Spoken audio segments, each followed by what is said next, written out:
कितने प्रकार के होते हैं। बहुत ही स्पेशल वीडियो है आज का, बहुत ही स्पेशल जानकारी रहेगी खासकर लड़कियों के लिए, क्योंकि फीमेल बॉडी का ही एक अंग उसका हिस्सा है और अपने शरीर के बारे में जानकारी रखना, उसके अंगों के बारे में इंफॉर्मेशन रखना कोई गलत बात नहीं होनी चाहिए। वैसे हार्मोन के ऊपर तो मैं पहले भी कई बार बात कर चुकी हूँ, वीडियो शायद आप लोगों ने देखा होगा, ये थंबनेल है इसका, डिस्क्रिप्शन बॉक्स में मैंने इसका लिंक दे दिया है। लेकिन आज इस वीडियो में जो बात करने वाली हूँ वो इसके वैरायटी के ऊपर बात करने वाली हूँ कि एक फीमेल बॉडी में कई तरह के हार्मोन पाए जाते हैं। इसके बारे में मैंने पहले कभी बात नहीं करी, तो आज इस वीडियो में मैं इसी के बारे में चर्चा करूंगी। लेकिन हार्मोन कितने प्रकार के होते हैं इसे जानने से पहले हम ये जान लेते हैं कि हार्मोन होता क्या है, क्योंकि हो सकता है कि कोई पहली बार मेरी इस वीडियो को देख रहा हो तो उसके लिए तो पूरी इन्फॉर्मेशन ही न्यू है। वजाइना, जिसके प्रवेश द्वार पर, मुख्य द्वार पर एक छोटी सी झिल्ली होती है, एक पर्दा होता है जिसे इंग्लिश में आप मेम्ब्रेन भी कहते हैं, इसे ही हार्मोन कहा जाता है। जो कि वजाइनल इंटरकोर्स के दौरान जब मेल और फीमेल एक दूसरे से रिलेशनशिप में आते हैं, फिजिकली इंटीमेट होते हैं, तो ये जो पर्दा, ये जो झिल्ली होती है ब्रेक डाउन हो जाती है, टूट जाती है। इसे लोकल लैंग्वेज में सील भी कह देते हैं लोग, कि हाँ एक लड़की की सील होती है जो कि इंटरकोर्स के टाइम पे टूट जाती है। इस वर्जिनिटी का सबूत भी मान लेते हैं लोग। तो इसी के बारे में ही आज हम बात करेंगे कि जो सील, मेम्ब्रेन, झिल्ली, हार्मोन, जिस भी नाम से आप इसे जानते हैं, कितने प्रकार के होते हैं।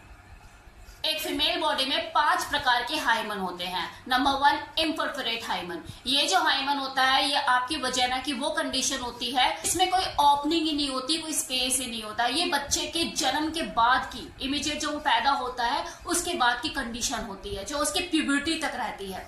जब तक वो पीरियड होना शुरू नहीं होती तब तक उसकी कंडीशन यही रहती है, उसमें कोई स्पेस नहीं होता।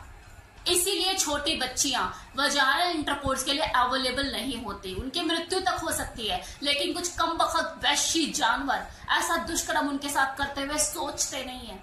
Second hormone is microperforate. ये चाइल्डहुड फेज से जब कोई लड़की प्यूबर्टी फेज में एंटर करती है तब की स्थिति होती है हार्मोन की, जिसे माइक्रोपरफोरेट कहा जाता है। हार्मोन को माइक्रो इसलिए कहा जाता है क्योंकि वो छोटी सी झिल्ली बनती है उस दौरान पीरियड का ब्लड पास होने के लिए। और इसका सबसे बड़ा ड्रॉबैक ये होता है कि जब कोई फीमेल, कोई लड़की टैम्पॉन का यूज करती है पीरियड के टाइम पे ब्लड पास करने के लिए, तो ये झिल्ली टूट सकती है, ब्रेक डाउन हो सकती है। It's quite possible. और थर्ड हार्मोन है सेप्टेट हार्मोन। ये अलग ही तरह का केस होता है। इसमें 2 छोटे छोटे ऐसे पोर क्रिएट हो जाते हैं जिसमें से ब्लड, जो पीरियड का ब्लड होता है, वो दोनों ही पोर में से पास हो सकता है। इसमें भी सेम वही ड्रॉबैक होता है, झिल्ली के टूटने के, ब्रेक डाउन होने के पूरे चांसेस बने रहते हैं अगर पीरियड के दौरान कोई लड़की टैम्पॉन का यूज कर ले, या फिर हाँ अपनी मर्जी से वो वजाइनल इंटरकोर्स कर रही है, तब तो ब्रेक हो ही जाएगी। Now fourth hormone is cribriform hormone. इस केस में जो झिल्ली होती है उसमें बहुत छोटे छोटे, जिसमें छोटे छोटे छोटे छोटे, 1 नहीं 2 नहीं, इनफैक्ट कई बार तो 10-11 छिद्र भी देखे गए हैं। इतने छिद्र इसमें होते हैं जिसमें से पीरियड का ब्लड पास होता है, सभी छिद्रों में से।